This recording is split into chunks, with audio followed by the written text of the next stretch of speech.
消委會發表研究報告，話私營醫療服務收費欠缺透明度，提出5項建議，包括推出醫療套餐，到消費者難以比較。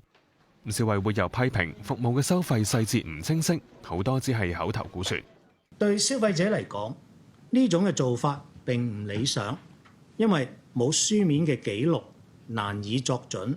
只係有少數嘅醫療機構會提供更詳細嘅收費明細。政府正係探討立法增加私營醫療收費透明度。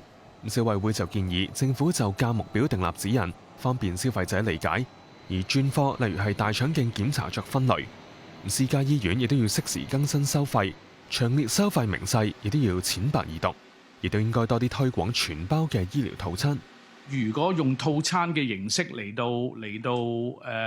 扣個價錢咧，咁啊變咗對於嗰個治療方法咧，就已經係一個全面嘅價錢，又唔會話再幫你。呢樣嘢又加，嗰樣嘢又加咁變咗對於醫院或者醫療中心對同埋病人咧溝通關於嗰個價錢嗰方面咧係會比較清晰啲。